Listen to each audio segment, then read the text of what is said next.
बनके पुजरिया प्यार कर हो जी।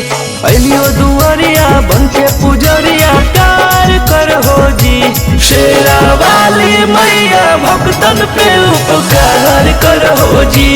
जोता वाली मैया भक्तन पे उपकार कर हो जी। अलियो दुआरिया बनके पुजरिया प्यार कर हो जी। अलियो दुआरिया बनके पुजरिया प्यार कर हो जी। शेरा वाली मैया भक्तन पे उपकार कर हो जी। जोता वाली मैया भक्तन पे उपकार कर हो जी।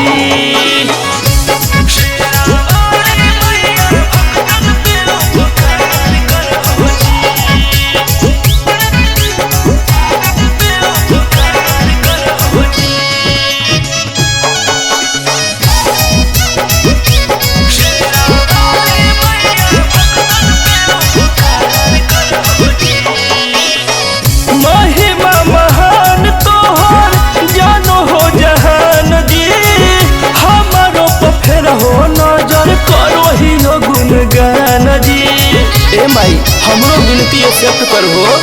महिमा महान तोहर जानो हो जहान जी। हमारो पफेर हो नजर करो ही गुणगान जी। दे दे हो अपना शीश न तनिको विचार कर हो जी। दे दे हो अपना शीश न तनिको विचार कर हो जी। शेरा वाली मैया भक्तन पे उपकार कर हो जी। जोता वाली मैया भक्तन पे उपकार कर हो जी।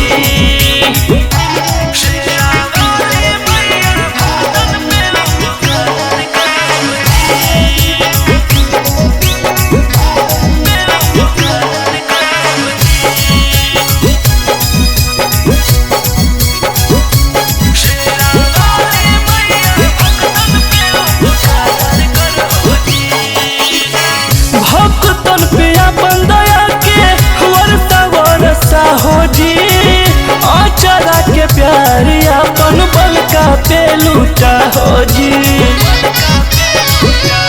ए माई भक्तन पे अपना दया के वर्षा वर्षा हो जी। औचरा के प्यार अपन बलका पे लूटा हो जी। अपन दृष्टि से जग के उजियार कर हो जी।